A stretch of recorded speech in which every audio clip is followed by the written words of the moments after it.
I'm not the kind of person who believes in signs or omens.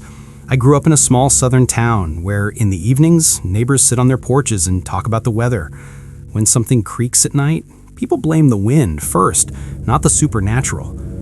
My house stood on the edge of town, near an abandoned highway that disappeared into the woods. My parents left it to me when they moved away, and I'd gotten used to the quiet. Work, coffee in the mornings, a few neighbors, and the rare headlights sweeping across my walls like distant eyes passing by. The autumn that year was colder than usual. The days were short, the nights long. I didn't realize that something else was coming. Not just the cold, but the feeling that someone was standing just outside, watching. For the first few weeks, everything seemed normal. I'd wake up early, make coffee, listen to the news, close the curtains at night. Sometimes, when I looked out toward the road, I'd notice a figure standing by the shoulder, still, motionless, wearing what looked like a nightgown. I figured it was just someone passing through, a hitchhiker, maybe, a lost traveler. But the moment I stepped on the porch, the figure was gone. I told myself it was my imagination, a trick of the light, fatigue.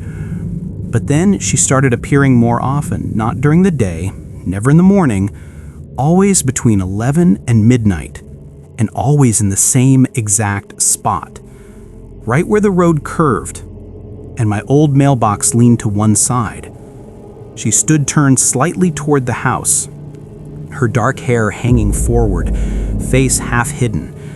There was something strange about her posture, the way her neck tilted, just enough to seem unnatural, as if her neck didn't move the way a human's should.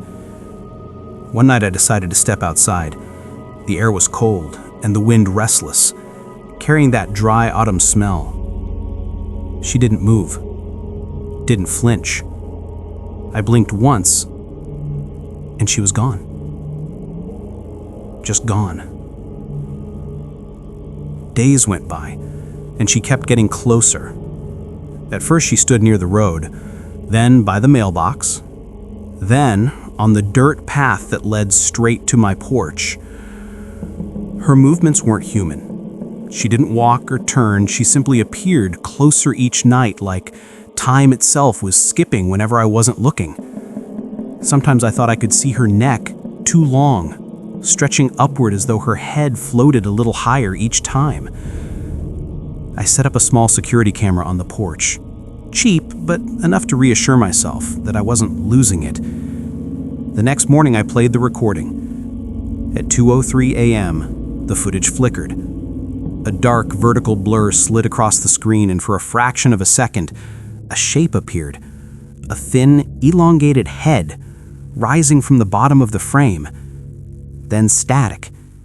When the image returned, the porch was empty again. But there was a faint white smudge left on the screen, right where her face had been, as if someone had breathed on the lens from inside. After that, sleep became difficult. Dreams started to bleed into waking life. I saw her in them, the same white gown, the same dark hair, but her face was always hidden. Sometimes I'd wake up with the feeling that someone was standing in the doorway, watching. Once I woke up to a cold touch on my cheek. Not pain, just the sensation of something thin, smooth and alive pressing gently against my skin. The thought that something was trying to cross the line between outside and inside terrified me more than anything. The night it all became real started quietly. The lamp in the living room flickered. Then I heard a faint tapping on the kitchen window. Tap. Pause. Tap, tap. I froze by the doorway. The air felt heavy, dense. I thought maybe it was a prank, but the yard outside was empty. I stepped closer. The glass was cold under my fingertips, and that's when I saw them. Handprints, pale and narrow, pressed from the inside. I leaned closer, and the air around the window suddenly felt freezing, as if winter had seeped through a single pane.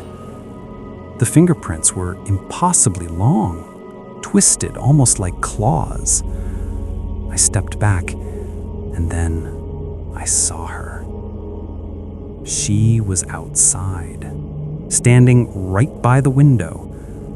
Her head was level with mine, even though the window sat nearly 2 meters off the ground. Her neck, it wasn't right. It stretched upward, smooth and thin, covered in soft folds like old paper. She tilted her head, and I heard it, a sharp crack, like a dry branch breaking. I don't remember how I ended up on the porch. The air felt thick, my breath shallow. She was standing on the roof of the shed, looking down at me, and I saw it clearly now. Her neck extended downward from the rooftop, slithering toward the house like something alive. Her eyes, white, clouded, without pupils, locked onto mine. Then she smiled. Slowly. I couldn't scream. Maybe fear held me still. Maybe fascination. She began to lower her head toward me, and her neck bent in silent, fluid waves, like a rope being pulled. Then she vanished, as if retreating back into the dark. Morning brought no answers. When I tried to tell my neighbor, an old man who'd lived here forever, he just shook his head. "Don't mess with that, son," he said quietly. "Things like that, they come and go. They don't like to be seen." He told me a story about a woman who hanged herself in the woods decades ago. The rope snapped, and her body was never found. Some say something crawled out of that rope, took her form, and still wanders near the road. I didn't believe him until I found the marks. Under the house, on the dirt wall, deep scratches curved upward, like something had been trying to climb using its body. Next to them, I saw scraps of white cloth tangled in the roots, cold to the touch as if freshly soaked in ice water. The ground beneath was packed tight, like something heavy had rested there, stretching itself upward toward the floorboards. That was the moment I stopped pretending it wasn't real. I tried to leave. I packed my bags, started the car. The whole time my hands were shaking, not from fear of the road, but from the thought that I might see her again. As I pulled onto the highway, my headlights swept across the old mailbox, and there she was, standing by the road, closer than ever. Her white gown shimmered faintly, and her neck, it no longer ended where it should. It stretched down the road, vanishing into the forest like a pale cord disappearing into infinity. I don't remember much after that. They say a neighbor found my car the next morning, door wide open, engine still running. I was standing by the gate, staring into nothing. I didn't recognize him, didn't recognize myself. All I remember is the moonlight, her white face, and that smile.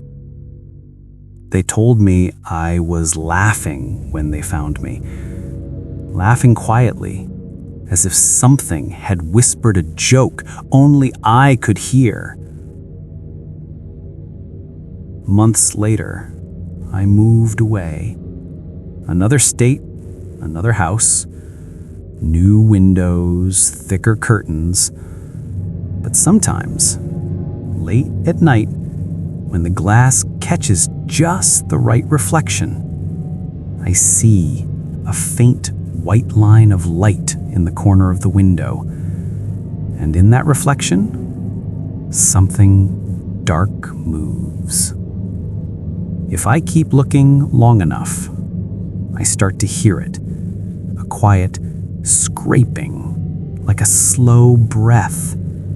And in the reflection, if I stare too long, I can see it coming closer. I don't believe in miracles, but I believe in what I saw.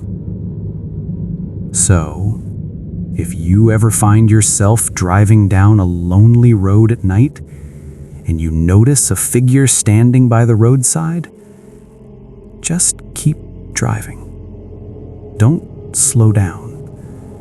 And whatever you do, don't look in the mirrors.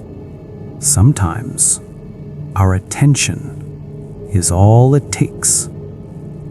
Sometimes a glance is an open door. She's watching. And if you stare too long,